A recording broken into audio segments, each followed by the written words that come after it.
আমার জেঠুই মাকে বলেছিল, ছেলে কি কাজ করে পরিচয় দেওয়া যায় না বাড়িতে। ফাউন্ডেশন মানে ফর্সা। হ্যাঁ, যত সাদা তত ভালো। আমি দুটো সিনেমা ঋতুদার সঙ্গে করি, অ্যাড ফিল্ম করি ওনার সঙ্গে। তখন অনেক কিছু জানতে পেরেছি বিয়ের কোণে নিয়ে। তোমার এখন মেকআপ ইন্ডাস্ট্রিতে কন্টেম্পোরারি যারা করছেন তাদেরকে কি তুমি তোমার কম্পিটিশন বা কম্পিটিটর মনে করো? সেই সময় আমার অনেক শক্তির দরকার হয়েছিল, কারণ মাথা নালে মাথা তুলে দাঁড়াতে পারতাম। প্রথম দিকে বাড়িতে সাজাতে যেতাম, অনেকে বলতে কি ছেলে কেন মেকআপ করবে, এই না না না না, বা আমাদের মেয়ে ছাড়া আমরা মেকআপ করাবো না। আমাকে এটা বুঝতে হবে যে আমি কোন পিরিয়ডের সাবেকি জিনিসকে তুলে ধরতে চাইছি। অনেকেই মেকআপ করছেন হুম। কিন্তু তারা শিখছেন না। মহিলারা পৌরোহিত্য করতে পারে? পুজো করতে করতে রবীন্দ্রসঙ্গীত তো শাস্ত্রের ইঙ্গিত নয়। এই এখন তো প্রচুর মেকআপ আর্টিস্ট। একটা স্কুলে যদি 100 জন ছাত্র থাকে, সবাই কি প্রতিষ্ঠিত হয়? তা তো নয়। এখনো পর্যন্ত কিন্তু আমরা চোখের বালি ঐশ্বরিয়া রায়ের ব্রাইডাল মেকআপ ভুলতে পারিনি।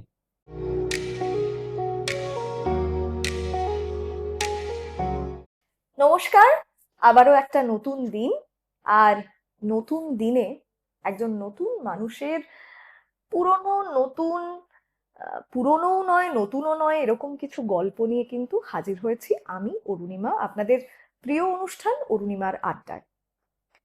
আজকে আমরা যাকে পেয়েছি আমাদের কাছে, যার সান্নিধ্যে আমরা আসতে পেরেছি, আহ, তিনি সমাজ বলে মানুষ বলে তিনি একজন মেকআপ আর্টিস্ট। আমি বলবো তিনি একজন সর্বোপরি আর্টিস্ট। যেরকম আহ একজন পেইন্টারের কাছে কাগজটা তার ক্যানভাস হয়ে ওঠে, উনার কাছে আমাদের এই মুখমণ্ডল বা মুখশ্রীটা কিন্তু ক্যানভাস। প্রত্যেকটা মানুষের নিজস্বতা, প্রত্যেকটা মানুষের সৌন্দর্যটা বাড়িয়ে তোলার জন্য তিনি কিন্তু সাক্ষাৎ ঈশ্বর। আমরা আজকে পেয়ে গেছি আমাদের মধ্যে খুব প্রখ্যাত একজন artist, makeup artist, mister Abhijit Chanda স্যারকে। নমস্কার অভিজিৎ দা, স্বাগত জানাই। কেমন আছো বলো? খুব ভালো আছি। তবে হ্যাঁ, একটা কথা বলি, অনেকেই আমার সঙ্গে সহমত নয়। আর যারা আমার পাশাপাশি থাকেন তারা সকলেই জানেন, স্পেশালি আমার মা, আমি হুম। একদম শীতকাল ভালোবাসি না। শীত আসতে চলেছে, তো ওই আর কি। একটু শীতকাতুরে? প্রচন্ড, একটু না। প্রচন্ড। খুবই। আচ্ছা। কিন্তু শীতকালে তো বেশ সাজগোজেরও একটা বিষয় লেগে থাকে, বিয়ে বাড়ি সাজগোজ অনুষ্ঠান সেটাও লেগে থাকে, তো সেটা সেটা যেমন কেমন লাগে? লেগে থাকে, সেটা দেখো, এনজয় তো করে নিতে হয়। কারণ আমি তো এই এই সাইকেলটাকে তো চেঞ্জ করতে পারবো না, তো হুম। তার মধ্যে থেকে আমাকে খুঁজে নিতে হয় যে আমি কি করে ভালো থাকবো এই জায়গাটা। বাট গিভেন আ চয়েস, আমি গরমকাল প্রেফার করি। অনেকেই আমার সঙ্গে সহমত নয় এবং অনেকে, আমার মা খুব রেগে যায় আমার উপর যে আমার জন্য শীত থাকে না।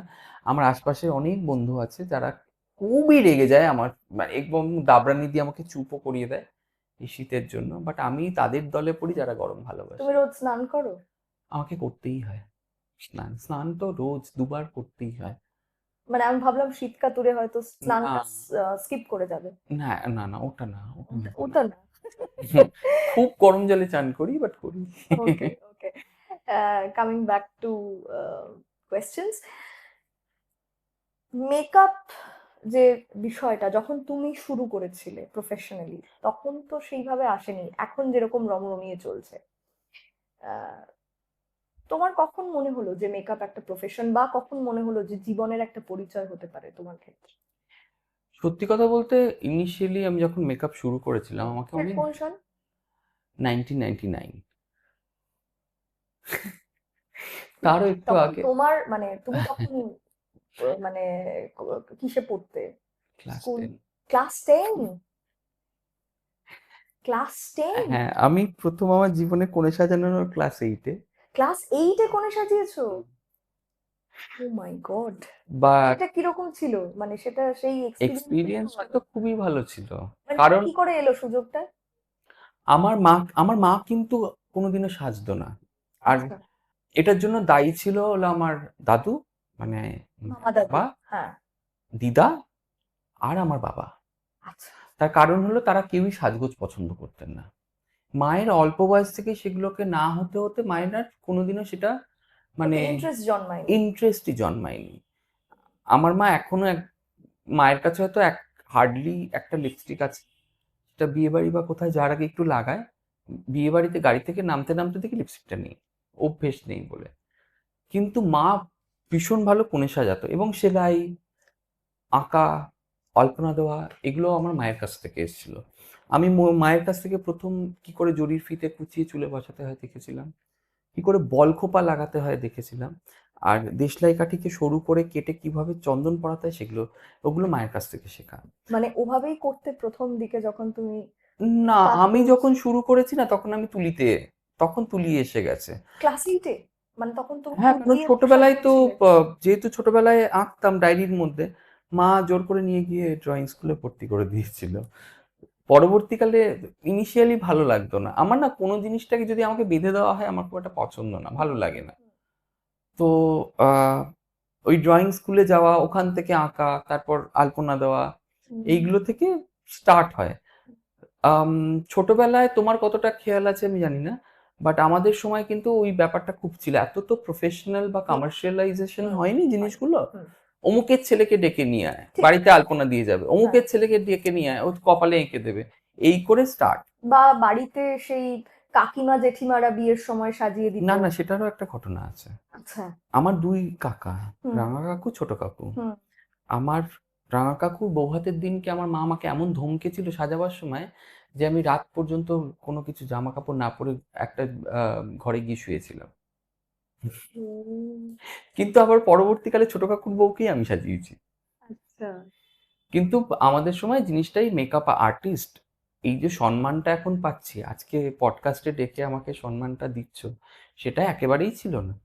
লোকে বুঝতোই না ব্যাপারটা কি, খায় না গায়ে মাখে, এটা আবার কোনো ক্যারিয়ার নাকি, এটা কি হয় নাকি, এটা চেঞ্জ করে ফেললেই ভালো হয়, এরকম অনেক অনেক সমস্যার বাড়িতে বাড়িতে বটে, বাইরে বিভিন্ন জায়গায়। বি- কিরকম, মানে সেটা কি এরকম কিছু খারাপ অভিজ্ঞতা শেয়ার করতে চাইবে?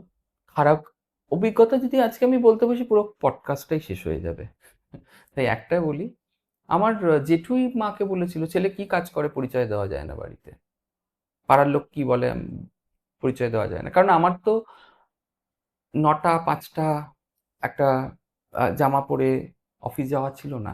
এটা কিন্তু দীপ আমার অভিজিৎ আমার চন্দন একটা বড় জীবন। ব্যাগ নিয়ে বেরোতে হতো বাড়ি থেকে। লোকে ভাবতো রোজ এই বড় ব্যাগটা নিয়ে কোথায় যায়, ব্যাগটার ভিতরে কি আছে, এবং আমাকে ভিড় বাসে উঠতে হতো সেটা নিয়ে, এবং লোকের কাছে গালাগালিও খেতে হতো, কিন্তু আর আমার কোনো তখন তো মেকআপ নিয়ে এত বেশি চর্চিত প্রফেশন নয়, তোর- একেবারেই নয়। প্রয়োজন কিন্তু ছিল, প্রয়োজন ছিল, প্রয়োজন যথেষ্ট ছিল। হুম, তো হ্যাঁ, তো লোকে আমার সম্মান মানে আমার পরিচয় দিতে পারিনি, because I was not into so call, যেগুলোকে আমরা প্রফেশন হিসেবে মেনে নিই, ইঞ্জিনিয়ার, ওই ডাক্তার। ওই ক্যাটাগরির মধ্যে যেহেতু আমার প্রফেশনটা পড়তো না, তাই জন্য ওটাকে মানুষ আমাকে মানেনি সেই সময়। এখন তারা কি বলেন? আমার না সেই সময় কোনো সাপোর্ট পাইনি, তো এখন কি বলে সেটা মানে গিয়ে খুঁজে দেখতে ঠিক ইচ্ছে করে না। না, হয়তো পরবর্তীকালে বলেছে, এরকম হয়েছে আমার জেঠু এসে, জেঠুর কোনো পরিচিত কেউ একজন প্রচন্ড আমার সঙ্গে আলাপ করতে মানে খুব উৎসুক হয়ে গেছিলেন। হুম, সেটা বেশি দিন না, সেটা হয়তো ওই, দু 2017 বা ওই সময়টাতে, তখন আর হ্যাঁ। কি, মানে তখন মানে পরিচয় করান মানে এরকম একটা ব্যাপার হয়েছিল। তো তখন বুঝলাম হ্যাঁ, মানে আমার তাহলে মানে আমার একটা পরিচিতি বেড়েছে, মেকআপ করেও কিছু করে একটা পরিচয় কিছু চুরি ডাকাতি করিনি, করা বাট যায়, আমার পরিচয় বাড়ানো যায়। চুরি ডাকাতিটা সো ইউ করিনি। Proven yourself. It has come with the time. আমি কি প্রুফ করতে তো কোনোদিনও বেরোইনি, সেই সময় বেরোতে হয়েছিল বিকজ অ্যাজ আ ছেলে একটা তো স্টিরিওটাইপ ধারণা তখনকার দিনেও ছিল যে মেয়ে হলে বিয়ে হয়ে যাবে আর ছেলে হলে একটা চাকরি খুঁজতে হবে। হুম, তো এইটা এইভাবে আহ, উম, আমাকেও কিছু একটা করতে হবে, সেই তাগিদেই বেরোনো। হুম। তো ওই বেরোতে বেরোতেই বোধহয় হয়ে গেছে। আচ্ছা, ওই ওই ক্লাস 8-এর কোণে সাজানোর আহ, আমার বন্ধু ঘটনাটা দিদিকে কিরকম? হ্যাঁ। সাজিয়েছিলাম, হুম, এবং তারপর পরবর্তীকালেও ওদেরই বাড়ি থেকে আমি আরো 4 জনকে সাজাতে পেরেছি এবং ডেকে নিয়ে যাওয়া হতো সাজানোর জন্য। সেই এটাই তো আমার যোগ্যতম, মানে মানে হ্যাঁ, আর কি অবশ্যই, পাবো, অবশ্যই, আর অবশ্যই। কি থাকে। কিন্তু ওইটা খুব ইন্টারেস্টিং, ওই সময় যে তারা একটা আমাকে সুযোগ দিয়েছিলেন, আর ওই একটা ছবি নিয়ে গিয়ে আমিও কত জায়গায় দেখিয়ে দেখবো আমি সাজিয়েছি। অনেক বছর পর্যন্ত সেটা চলেছিল। এটা এর থেকে বড় আর কি থাকতে পারে? আচ্ছা, তখন তো ফটোশপ ছিল না, একেবারেই ছিল না, তখন টাচ আপও ছিল না, কিচ্ছু ছিল না। তো সেই সময় তোমার কাজ করতে এবং এখন যে এত বেশি ফটোশপ, এত বেশি টাচ আপ হচ্ছে, অ্যাকচুয়াল মেকআপটা কি বোঝা যায় সেগুলো থেকে, বা এটা কতটা না কি দুটো, মনে হয়? প্রত্যেকটা জিনিসের দুটো দিক আছে। রাইট, পরমাণু বোমারও দুটো দিক আছে। রাইট। একটা ভালো কাজে ব্যবহার, একটা খারাপ কাজে ব্যবহার হয়।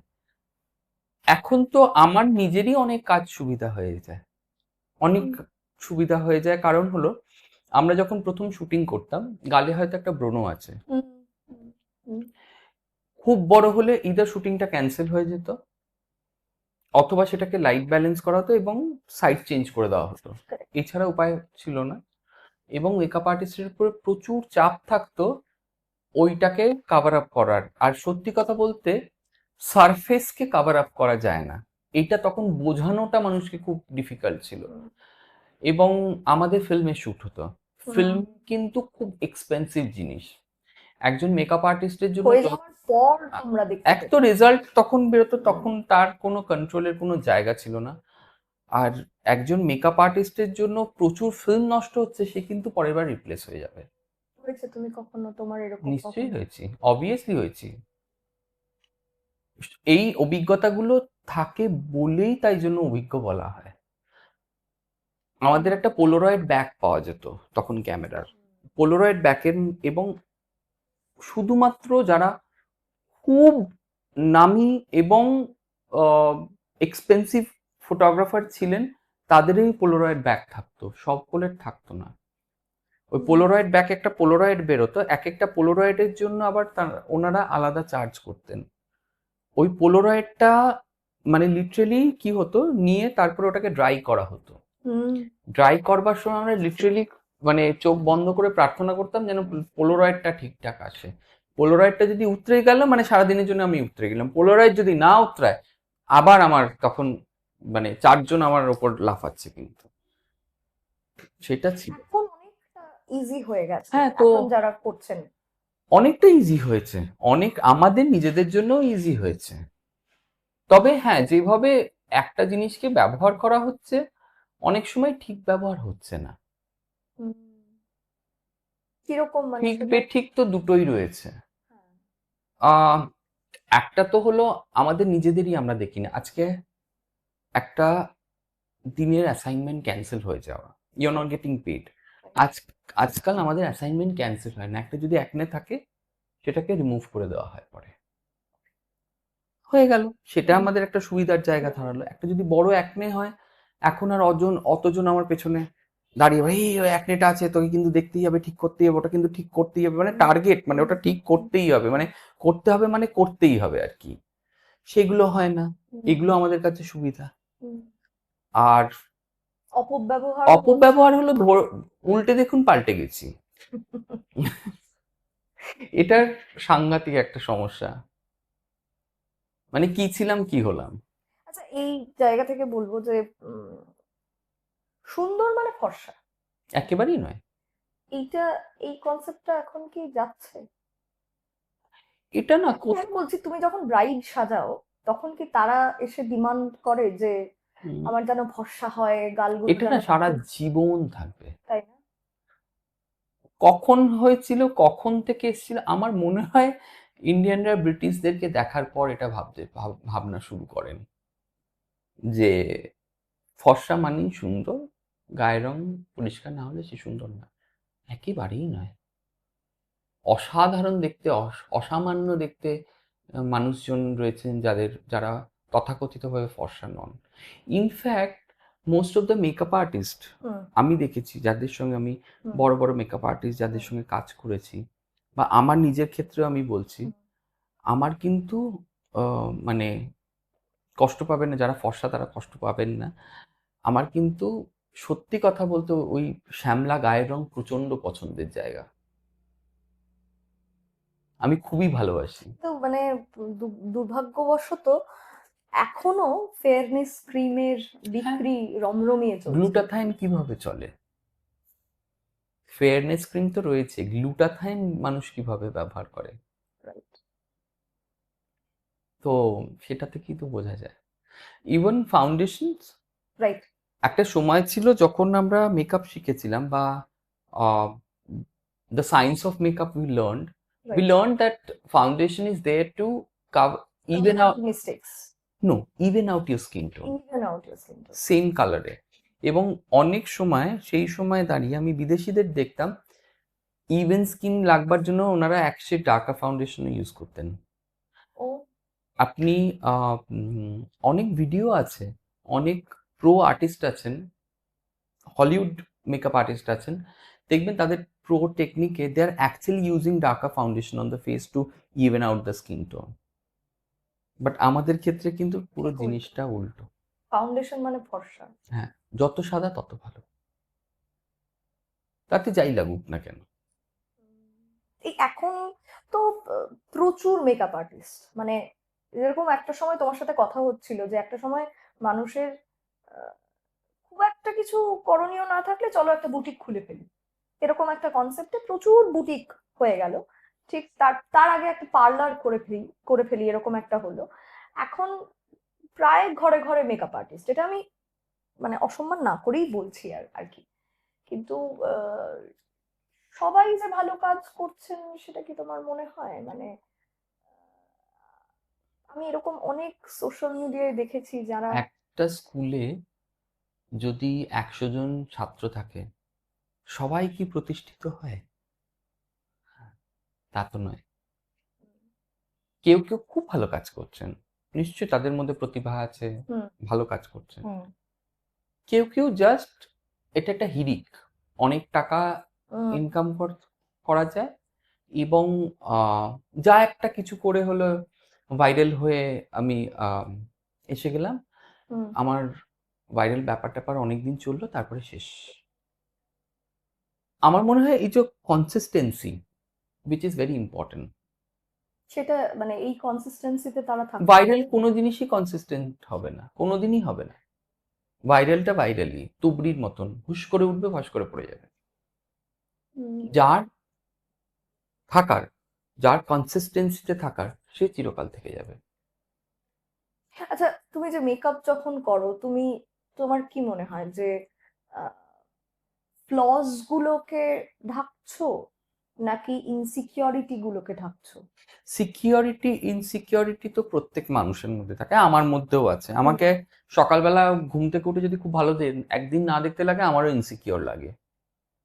এই যে ভালো দেখা আর না দেখা, এটা কিভাবে বিচার হচ্ছে? মানে প্রথম প্রথম বিচারক, আমি মোটা তাহলে কি আমি না, খারাপ? একদম না।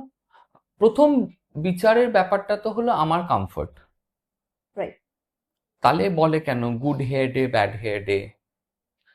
যেদিনকে bad hair day, you know that it's a bad hair day. when it's a good hair day, it's a good hair day. Right.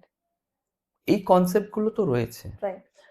তো সেক্ষেত্রে দাঁড়িয়ে বলি দুটো জিনিস, ফ্লজ আমরা কেউই জন্মগতভাবে একদম পুরো মানে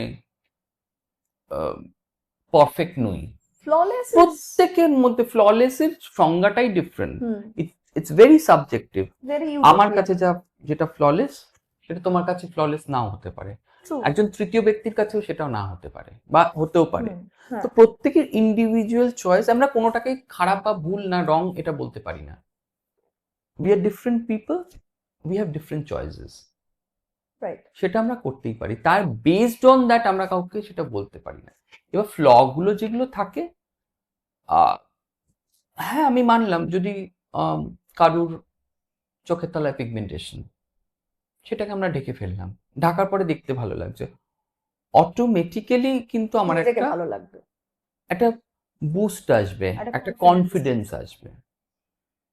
তবে যেটা মানুষ করে ফেলেন, নিজের পার্সোনালিটিটাকে বুঝতে পারেন না, বা মেকআপ আর্টিস্ট অনেকেই আছেন খুব ভালো কাজ করেন, কিন্তু অন্য মানুষের পার্সোনালিটিটা বুঝতে পারেন না। হুম। মেকআপ দিয়ে সেটাকে কাভার আপ করে দেন। এইটা আমি তোমার কাছে আসছিলাম যে মেকআপের সঙ্গে মন, মনন, মনস্তত্ত্ব এগুলো কতটা জড়িয়ে রয়েছে। পুরোটাই জড়িয়ে রয়েছে। একটা মানুষকে মেকআপ করে যতটা হ্যাপি করা যায় ততটাই আনহ্যাপি করা যায়। তা দুটোই তো মন আর মননতত্ত্বর সঙ্গে কোরিলেটেড। হুম।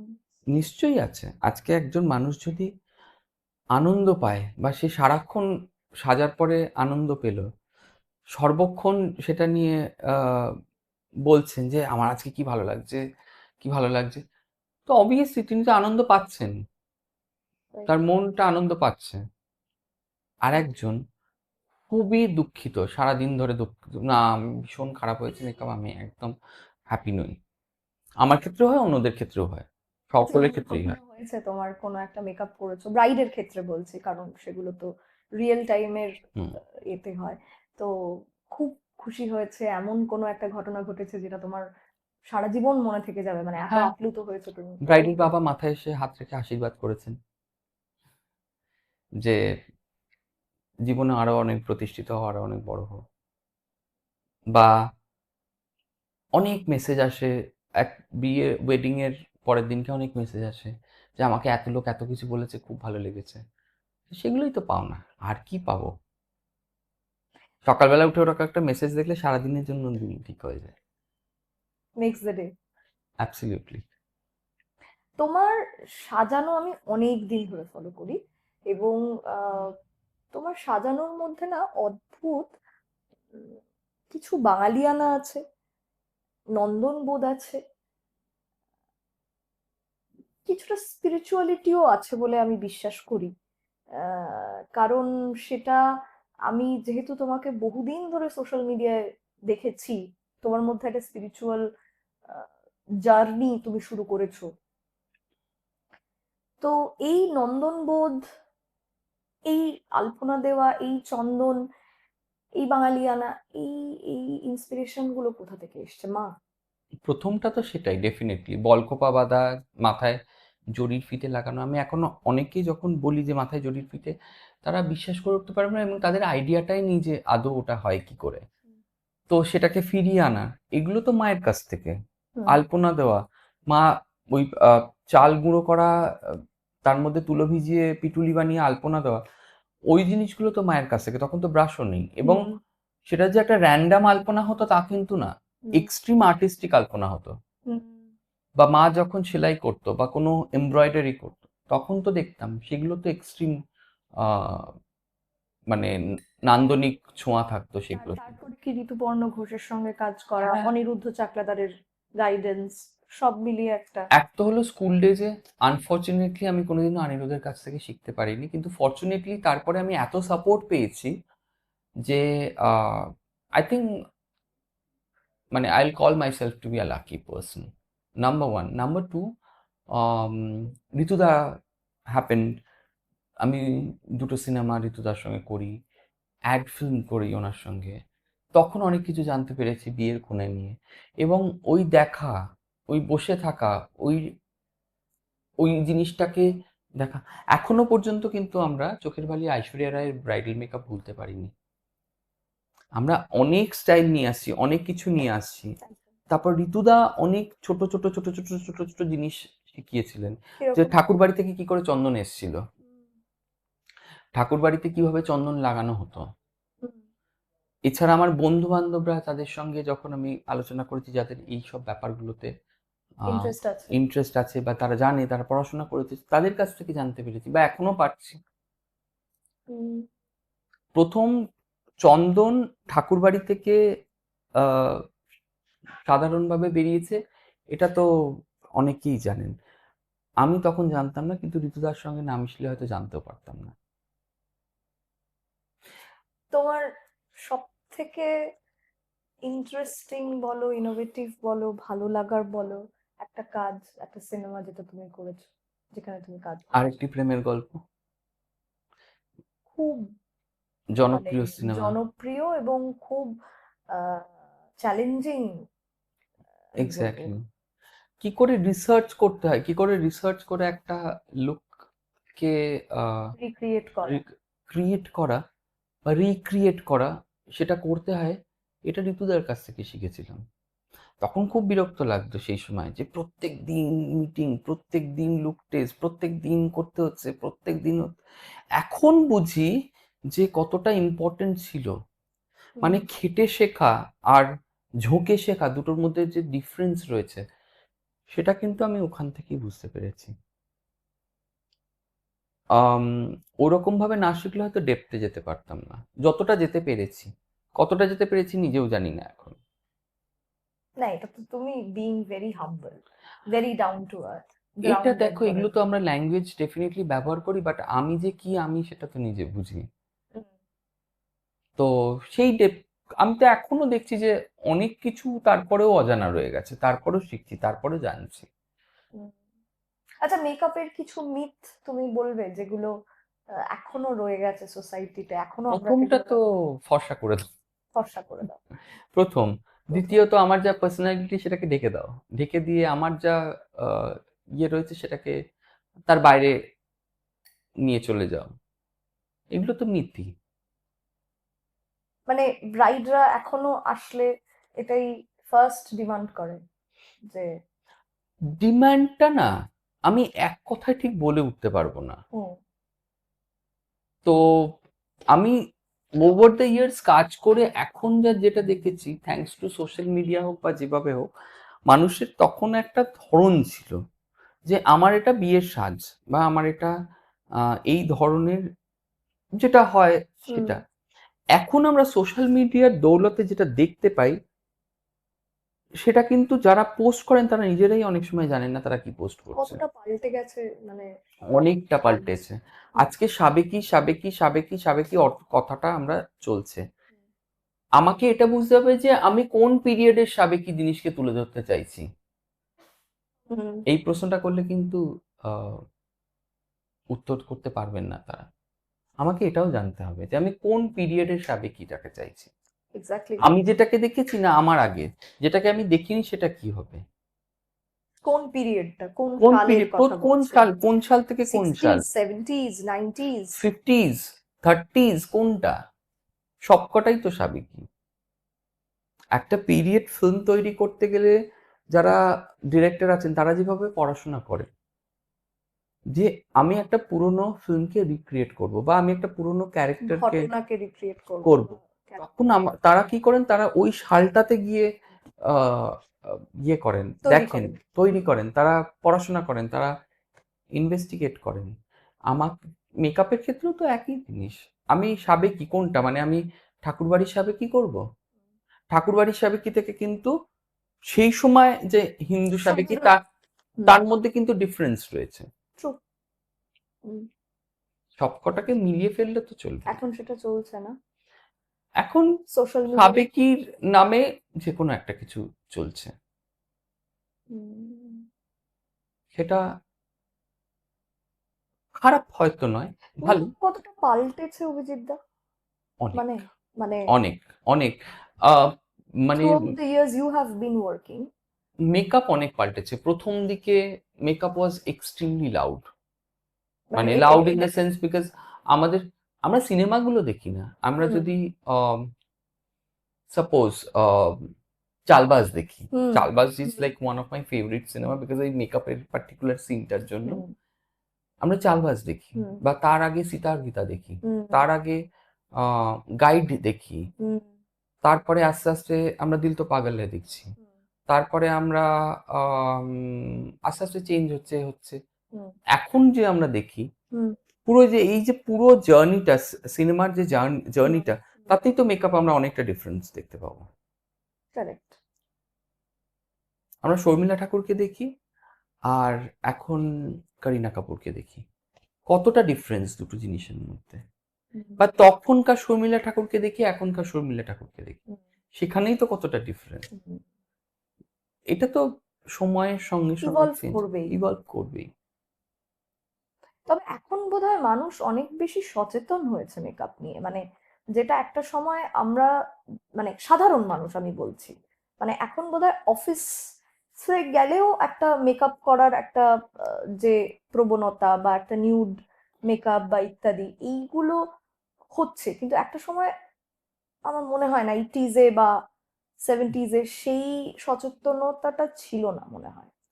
আমরা তো অফিসেও বিভিন্ন ধরনের গ্রুমিং ওয়ার্কশপ করি কর্পোরেট সেক্টরে।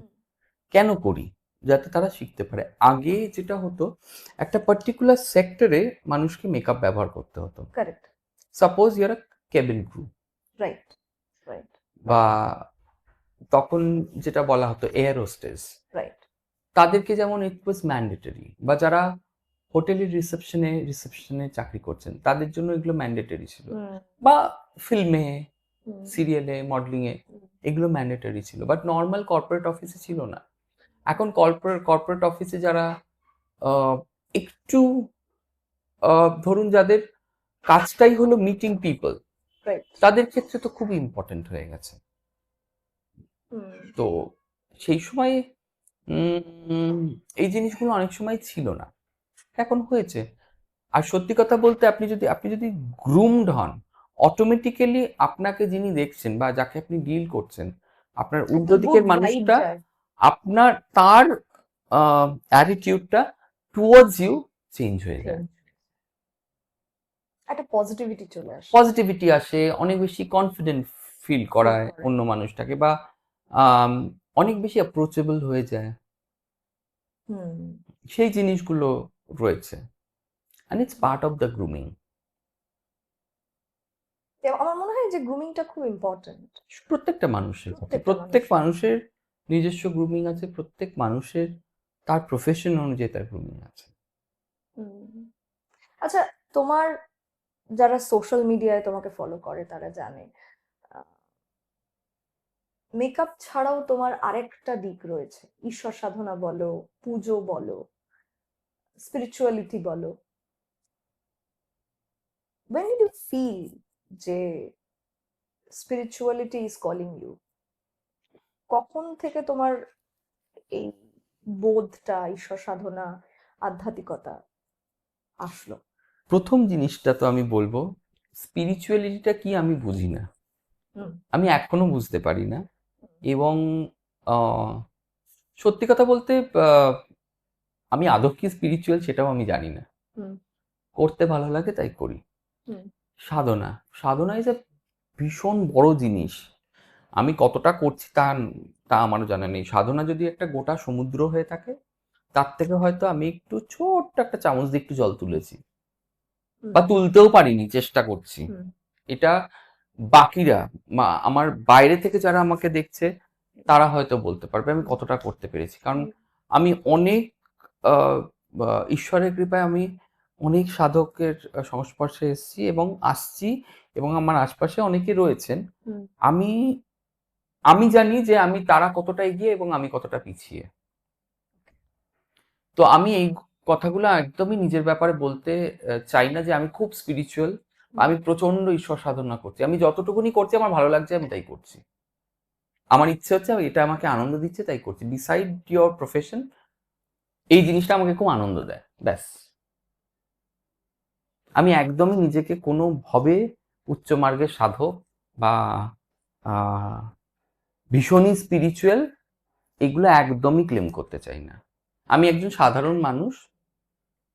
আমি আহ, পেশাগতভাবে আমি মেকআপ করি, হেয়ারস্টাইল করি, আর তার বাইরে যদি আমার খুব ভালো লাগে সারাটা বছর একটা জিনিস নিয়ে থাকা বা বেঁচে থাকা থাকে, সেইটা হলো এইটা, ব্যাস। আমি একেবারেই নিজেকে স্পিরিচুয়াল বা সাধক বলে মনে করি না। শুরু হয় বলতে গেলে ছোটবেলা থেকে আমি বাড়িতে দুর্গাপুজো দেখছি, বা এবং এটা আমার হতো। বাড়িতে বিভিন্ন ধরনের পুজো টুজোর চল চিরকালই ছিল। মায়ের সাইড বাবার সাইড দুদিকেই দুর্গাপুজো তো ছোটবেলা থেকেই বাবার সাইডে দেখা। আমার এই ট্রানজিশনটা মেইনলি হয়েছিল, এবং সেটা ছিল খুব সাধারণ, বাড়িতে দুর্গাপুজো হয়, আম, বাড়িতে পুজো আর্চা হয়, এরকম একজন মানুষ, মানে আমার বাবাই করতেন? না, তখন যথারীতি যেরকম এটা ছিল। আমার দাদুর করা দুর্গাপুজো। আচ্ছা। দাদুর, তারপরে বড় জেঠু, তারপরে আমি, মানে হুম, কৃপায়, মানে হুম, ঈশ্বরের কৃপায়। তো আম, এই রকমই ছিল, যে ব্যাপারটা যে খুব সাংঘাতিক ছিল তা নয়। হুম এই ট্রানজিশনটা এসেছিল হলো আমার 2012 থেকে। I went through a very bad phase of life. So probably, mentally down. exactly. So probably সেই সময় থেকে শুরু। আর এই প্র্যাকটিসটা কোথাও আমাকে, বা এই জিনিসটা, হুম বা এই পুজো করার যে একটা প্র্যাকটিস, হুম হুম এইটা আমাকে ওই জায়গা থেকে তুলে নিয়ে এসেছিল। শক্তি উপাসক তো শক্তি জুগিয়েছিল হয়তো, আর আমি ওটা থেকে বেরোতে পেরেছিলাম। and then you started practicing.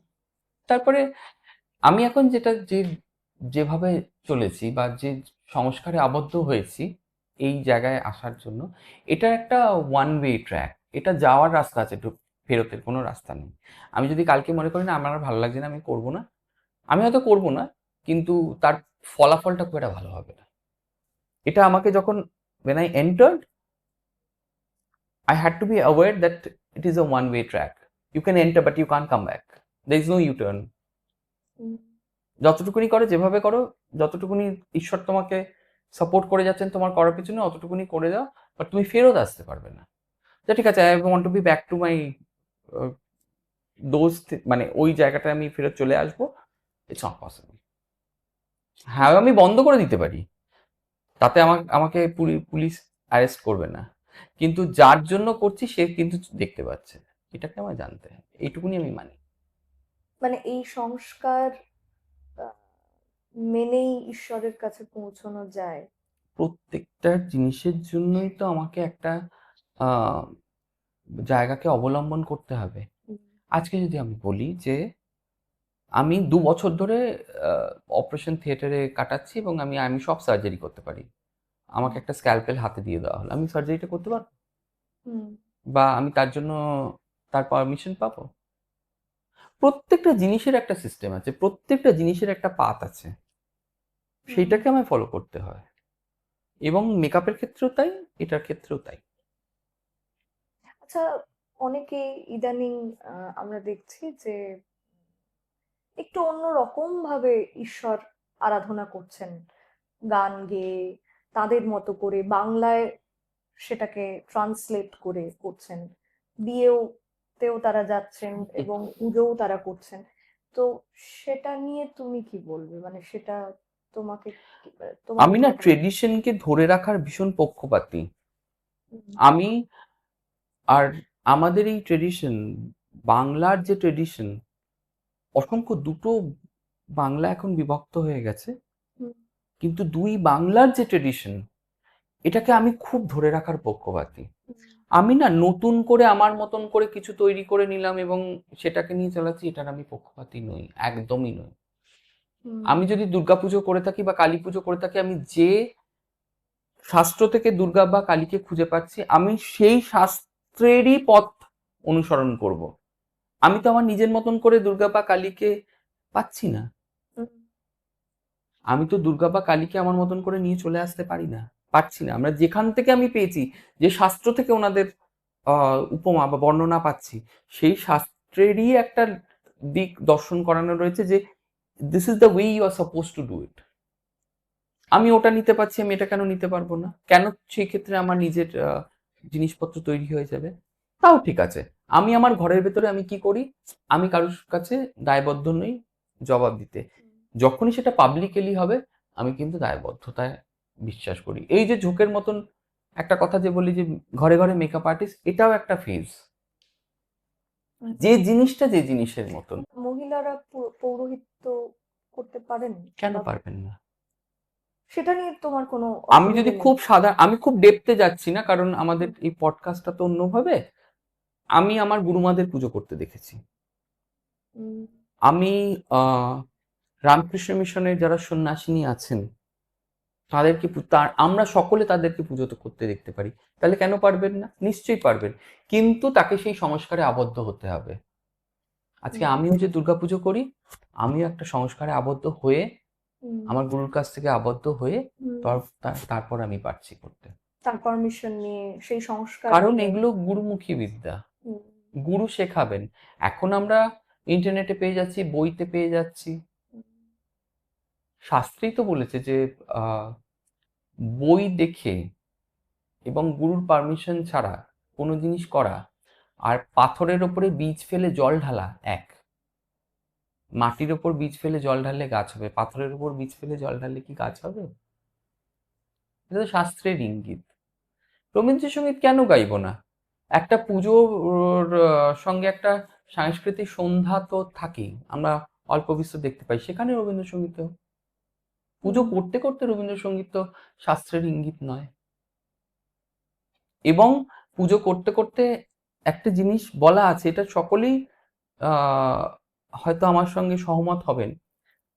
একটি জিনিস আছে আচমন, পূজার প্রথমে আচমন করে তবে পুজো করতে হয়। এবং অন্য কোনো ভাষা পূজা মন্ত্র ব্যতীত, দেবনাগরী ভাষা ব্যতীত আমি যদি কোনো অন্য ভাষায় সেই সময় কথা বলি, পুনরাচমন করতে হয়। সেখানে তো রবীন্দ্রসঙ্গীত একটা পুরো গোটা গান অন্য ইয়েতে, ওইভাবে হয় না হয়তো। বাণিজ্যিক ভাবে জিনিসগুলো চলছে কারণ লোকে নিচ্ছে, তাই লং টার্মের জন্য বা আমি যদি ট্রেডিশনকে ফলো করি, একেবারেই নয়। আমি খুব ট্রেডিশনকে ফলো করার পক্ষপাতী।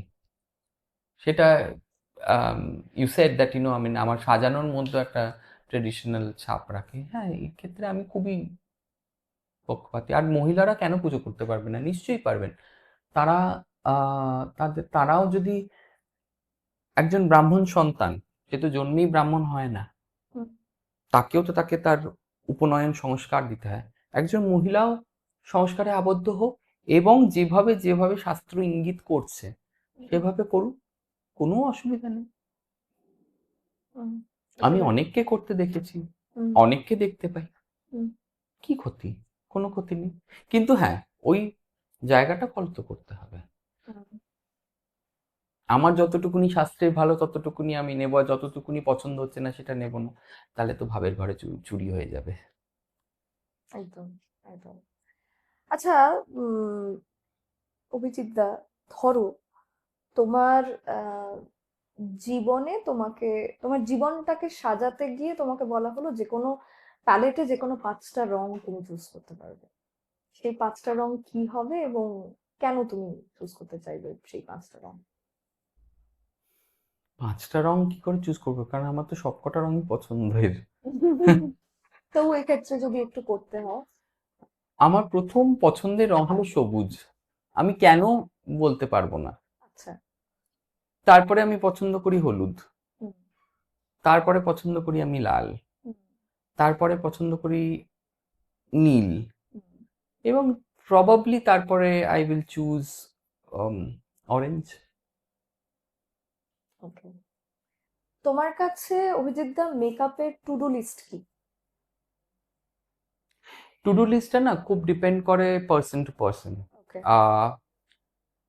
তার কতক্ষণ সময়, তিনি হুম। কতক্ষণ সময় মেকআপের পেছনে খরচা করতে চান। সেকেন্ড হলো তার প্রয়োজনীয়তা কি, তার প্রফেশন কি, তার পার্সোনালিটি তার কি? পার্সোনালিটি কি, তিনি কতটা নিচ্ছেন। সো টু ডু লিস্টটা প্রত্যেক মানুষের জন্য আলাদা হওয়া উচিত। হুম। তবে বেসিক বলতে গেলে আমি দেখেছি এত বছর আমার এক্সপিরিয়েন্সে, hmm, the first to do list is your mascara. It's a very small part on your face, but the moment you do it, it gives you maximum amount of changes. Hmm, You don't do anything, just put a thick layer of mascara, you'll see that your eyes are looking bright and opened. Second is your eyebrow grooming. You just fill your eyebrow, you're perfect. Hmm, Third is your blush. Immediately, it kind of adds a radiant to your face. Fourth is your lip color. Hmm, And then fifth, you can go for kajal. Sixth, you can go for teeth. Seventh, you can use a concealer. Eighth, you can use foundation. Ninth, you can use color corrector. এইভাবে এবারে বাড়তে থাকে। হুম। তো এইবারে আমাকে choose করে নিতে হবে যে আমার জন্য কোনটা অ্যাপ্রোপ্রিয়েট। সো প্রত্যেকটা মানুষের জন্য আলাদা। প্রত্যেক মানুষ তাদের প্রয়োজন অনুযায়ী, তাদের চাহিদা অনুযায়ী জিনিসটাকে তৈরি করে নেন টু ডু লিস্টটা। রাইট। তোমার এখন মেকআপ ইন্ডাস্ট্রিতে কন্টেম্পোরারি যারা করছেন তাদেরকে কি তুমি তোমার কম্পিটিশন বা কম্পিটিটর মনে করো? হেলদি কম্পিটিশন তো সব জায়গাতে আছে, হুম বাট আমি না কখনোই কম্পিটিটর হয়তো হবেন সেইভাবে কোনোদিনও ভেবে দেখিনি, হুম তাই আমি এক্ষুনি কোনো উত্তর দিতে পারছি না, কারণ এটা নিয়ে আমাকে একটু ভাবতে হবে আগে। হুম। নিজে ভাবলে তবে বলতে পারবো, বাট ডেফিনেটলি শত্রু তো নয়। আমার আমার অনেক মেকআপ আর্টিস্ট বন্ধু, তারা বন্ধু। আচ্ছা, এখন কারা খুব, মানে যাদের কথা তুমি বলতে চাইবে কারা খুব ভালো মেকআপ করছেন? অনেকে খুব ভালো কাজ করছে, আমি না কারো পার্টিকুলার নাম নিতে চাই না, কারণ যত নাম নেব হ্যাঁ। কম হয়ে যাবে, বাকিরা দুঃখ পাবে। আমার দুঃখ দেওয়ার একটু ইচ্ছে নেই কাউকে। কাদের থেকে তুমি ইন্সপিরেশন পাও মেকআপে? পুরনো মেকআপ আর্টিস্ট ইন্সপিরেশন বলতে তো যারা পুরনো ছিলেন তাদের কাছ থেকেই পাই। তার মধ্যে অনেক নাম আছে, মিকি কন্ট্রাক্টর আছেন, হুম আহ করিওয়ালিয়া আছেন, হুম অনেক নাম এরকম, আহ, নামের তো শেষ নেই। কেভিন অকেন আছেন। হুম। আর আমাদের বাঙালিদের মধ্যে অনিরুদ্ধ দা। হ্যাঁ, তো চিরকাল আহ, আমি স্কুল ডেজে ম্যাগাজিন থেকে দেখতাম ওনার কাজ। একটা সময় আহ, কোথাও একটা অনিরুদ্ধ লিখেও ছিল যে আমি আমার কাজ যতটা না মনে রাখতে পারি, তার থেকে অভিজিৎ বেশি মনে রাখে।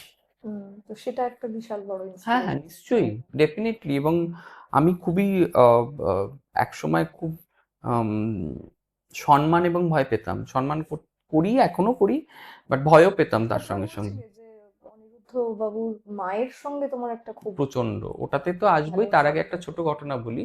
আমরা একবার এক মেকআপ রুমে, অনেকবারই আমরা দুজনে একসঙ্গে এক মেকআপ রুমে মেকআপ করেছি। আমি বোধহয় কোনো একটা কারণে তাড়াহুড়োতে জিনিসপত্র ছুঁড়ে ছুঁড়ে রেখেছিলাম। পরে সে এমন একটা ধমক দিয়েছিল না, যে আর কোনোদিনও মেকআপের জিনিস ছুঁড়বি না। তারপর থেকে আর কোনোদিনও ছুঁড়িনি। আন্টির কথা বলতে গেলে, আজকে বলতে গেলে কালকে শেষ হবে। আমার মা, নিজের মা না যতটা বেশি আমাকে ইন্সপায়ার করেছে বা এগিয়ে যেতে হেল্প করেছে, তার থেকে অনেক বেশি আন্টি। মানে এটা কিন্তু আমার কাছে একটা বিশাল বড় পাওনা, আমার সৌভাগ্য বলা যেতে পারে, কারণ হুম। আন্টি যেভাবে আমাকে ইন্সপায়ার করেছে, আর আমি যেখান থেকে যেখানে গিয়ে উঠে দাঁড়িয়েছি, সেটা আন্টি ছাড়া পসিবল হতো না। সেরকম কোনো ঘটনা তুমি বলতে চাইবে? অজস্র কটা বলবো। আমার তো প্রথম কনসেপ্ট অফ স্টুডিওতে মেকআপ করা আন্টি ছাড়া হতোই না। আমি বলছি, আন্টি স্টুডিও কি করে করবো? কেন, নিজের বেডরুমে করবি, বেডরুমটাকে সাজিয়ে ফেলবি, বেডরুমে স্টুডিও বানাবি। আমরা, লোকে আসবে। আন্টি বলেছিল ডাক্তার যদি ভালো হয় নিশ্চয়ই আসবে। হুম আর সত্যি সেটা তো সাংঘাতিকভাবে আমার কাজে দিয়েছে জীবনে। হুম হুম। তো হ্যাঁ, মানে আন্টির অবদান। অবদান অনেকটা, এটা বলে ঠিক প্রকাশ করতে পারবো না। আচ্ছা, এই যে আহ, একজন পুরুষ হয়ে মেকআপ করছে, এইটা নিয়ে কখনো খারাপ মন্তব্য, কটু হ্যাঁ কথা? হ্যাঁ, অনেক সময় আগে আগে যখন প্রথম দিকে বাড়িতে সাজাতে যেতাম, অনেকে বলতে কি ছেলে কেন মেকআপ করবে, এই না না না না, বা আমাদের মেয়ে ছাড়া আমরা মেকআপ করাবো না, বা আমি আম, এরকম অনেক অনেক হয়েছে, অনেক হয়েছে। এবং এখনো অনেক সময় আমার ম্যানেজারের কাছে ফোন আসে যে আপনাদের কোনো ফিমেল মেকআপ আর্টিস্ট আছে আপনাদের এখানে, যাকে আমরা করতে পারি, বুক করতে পারি বিয়ের ক্ষেত্রে, আমরা মেল মেকআপ আর্টিস্ট চাই না। সেগুলো তো আছেই। সেগুলো হ্যাঁ আছে। হ্যাঁ, এখনো আছে, ছিল এখন নেই তা নয়, এখনো এখনো আছে, আছে, প্রেভেলেন্ট। সংখ্যায় কমে গেছে। আর ধরো এরকম হয়েছে যে মেকআপ করেছো বা তুমি যেহেতু একজন একজন আর্টিস্ট, তো সেই সম্মানটা, সেই রেকগনিশনটা এখন সেইভাবে হয়তো অন্যান্য কলা কুশলীরা দিচ্ছেন না, আগে পেতে, বা আগে পাওনি এখন পাচ্ছো, এরকম হয়েছে? হ্যাঁ, যখন অল্প বয়স ছিল হুম তখন অনেকেই সেইভাবে রেকগনাইজ করেনি। আমি কি করি, কতটা পারি, সেটা না দেখার আগেই আহ, অনেক বেশি মন্তব্য, অনেক বেশি জাজমেন্টাল। জাজমেন্টাল। এখন আমরা এই ল্যাঙ্গুয়েজটা পেয়েছি, জাজমেন্ট। তখনও ছিল, বাট এত ব্যবহার হতো না। হুম অনেকেই করেছেন, পরবর্তীকালে দিয়েছেন, সেগুলোও আছে। হুম। বাট হ্যাঁ, মোটামুটি আহ, যাদের সঙ্গে কাজ করেছি অল্প বিস্তর সকলেই সম্মান করেছে। তোমার ভয় কি আমার জীবন থেকে? ভয় কি? আমার ভয় সেইভাবে ভয় বলতে গেলে আমার একটাই ভয় যে যেভাবে আমি মানে আহ, এই যে তোমার মতে মানে আমার মেকআপ ব্যতীত আমার যে আর একটা জীবন আছে, আহ, আর এটাকে আমি একটা নিউ লাইফও বলি, কারণ একটা জায়গা থেকে আমি তো সেখানে গেছি। আর আম, সেই সময় আমার অনেক শক্তির দরকার হয়েছিল, কারণ মাথা নালে মাথা তুলে দাঁড়াতে পারতাম না। তো সেই সময়টাতে আমি এখন যেটাকে আঁকড়ে ধরে আছি, সেটাকে ধরেই তো আমি সেই শক্তিটাকে নিয়েই তো আমি গ্রো করেছি বা উঠতে পেরেছি বা ওই জায়গাটা থেকে সরে আসতে পেরেছি। এটা যেন কোনোদিনও আমার জীবন থেকে না চলে যায়, আজীবন যেন থাকে। এটা হলো আমার ভীষণ ভয়ের জায়গা, যে কোনোদিনও যাতে আমি এটাকে না হারাই। এটা হারানোটা হলো আমার কাছে সাংঘাতিক একটা ভয়ের জায়গা। আমি কোনোদিন যাতে কোনোভাবে যাতে এটাকে না হারিয়ে ফেলি, যা হোক, কম হোক বেশি হোক, তো এই জায়গাটা যেন থাকে। আর মেকআপ যারা শিখতে চায় আর মেকআপ যারা করতে চায় তাদের উদ্দেশ্যে তুমি যদি কিছু বলো যে কোন কোন জায়গাগুলো তারা আরেকটু চর্চা করলে বা কোন বিষয়গুলো তারা একটুখানি তুলনামূলকভাবে স্টাডি করলে তাদের কাজটা বেটার হবে। যারা সত্যি মেকআপ শিখতে চায় তাদের জন্য বলি যে সারা জীবন যতদিন কাজ হবে আর যতদিন জীবন আছে, শেখাটা যেন কোনোদিনও বন্ধ না। কারণ শেখাটার কোনো শেষ নেই, ছোট বড় জুনিয়র সিনিয়র সকলের কাছ থেকে শেখা যায়, আমিও শিখি, হুম, সেটাতে কোনো লজ্জা নেই। হুম, আর যারা মেকআপ করতে চায় তাদের ক্ষেত্রে কি বলবো বলতো, এবার তারা কি করতে চায় বা কি করে করতে চায়, বা আমার কথাগুলো তারা কিভাবে পজিটিভলি নেবে না নেগেটিভলি নেবে সেটা আমি জানি না। অনেকেই মেকআপ করছেন হুম। কিন্তু তারা শিখছেন না। এটা খুব ইম্পর্টেন্ট কথা যেটা তুমি বললে, ভেরি ভেরি ইম্পর্টেন্ট। করছেন কিন্তু করছেন কি শিখছেন না। শিখছেন, তারা মনে করছেন তারা এটা এন্ড, এটা কিন্তু মানে কোথাও কিন্তু তলার দিকে টানবে, স্ট্যাগনেন্ট হয়ে যাবে কোথাও, স্ট্যাগনেন্ট হবে বা নিচের দিকে টানতে শুরু করবে এটা। চোরাবালির মতো। হ্যাঁ, বিপরীত ক্রমে টানবে এটাকে। হুম। আমার ভীষণ ভালো লাগলো অভিজিৎদা তোমার সঙ্গে আড্ডা দিয়ে। অনেক কথা জানতে পারলাম, অনেক কথা হয়তো পরবর্তী কোনো একটা অন ক্যামেরা বা অফ ক্যামেরা আড্ডায় আবার নিশ্চয়ই শুনবো। অনেক অনেক ধন্যবাদ তোমাকে আসার জন্য। যাওয়ার আগে ছোট্ট একটা কাজ আছে, সেটা হচ্ছে যে আমাদের এই ডায়েরিটায় যারাই আসেন তারাই তাদের যে কোনো কথা, সেটা শব্দ হতে পারে, আঁকি বুকি ঝুঁকি হতে পারে, একটা সেন্টেন্স হতে পারে, একটা প্যারাগ্রাফ একটা হতে ছাপ পারে, রেখে যায়। হ্যাঁ একটা ছাপ রেখে যায়, সেইটা যদি তুমি একটু তোমার মতো করে একটু লেখো বেশ। আমাদের জন্য, দর্শক বন্ধুদের জন্য।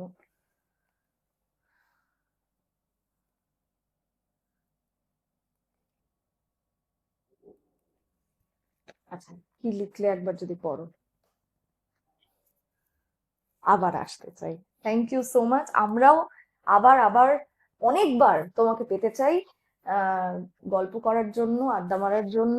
অনেক না বলা কথা আজকে স্বাধীন হলো, আমরা বলি না বলা কথাটা হোক স্বাধীন পূর্ণিমার আড্ডায়। আহ আরো অনেক কথা জমে রয়েছে, আমি জানি আমার দর্শক বন্ধুরা, শ্রোতা বন্ধুরা যারা শুনছে দেখছে তাদেরও জানতে ইচ্ছে করছে। নিশ্চয়ই আবার একটা আড্ডা নিয়ে আসবো। ভালো থেকো, সুস্থ থেকো, ঈশ্বরের কাছে প্রার্থনা করি তোমার এই সাধনা মেকআপের প্রতি, ঈশ্বরের প্রতি, জীবনের প্রতি এটা চলতে থাকুক। আহ, দীর্ঘায়ু হও তুমি, ঈশ্বরের কাছে এই প্রার্থনা করব। সমৃদ্ধি হোক। দেখা হচ্ছে খুব শিগগিরই তোমার সঙ্গে এবং আপনাদের সঙ্গেও। ফিরে আসবো আবার একটা নতুন দিনে, নতুন সময়, নতুন একজন মানুষকে নিয়ে, নতুন একজন অতিথিকে নিয়ে। ততদিন সুস্থ থাকুন, ভালো থাকুন। আজকের মতো নমস্কার। কোথায় যে এইবার যেতে চলেছে আমি জানি না, এআই সাজিয়ে দেবে এরপর। দিচ্ছেও তো। মানুষ তার আগে যেতে পারবে না সম্ভব না। একটা কথা বলবো, হ্যাঁ, রূপোর জড়ি দেওয়া কাতান বেনারসি সারা জীবন কাতান বেনারসি থাকবে, ঠিক সেটাকে কোনোদিনও পাওয়ার লুমে বোনা যাবে না, ঠিক ঠিক দেখেই বোঝা যাবে। ঠিক ঠিক। আচ্ছা চলো তাহলে যাই। Continue roll and action.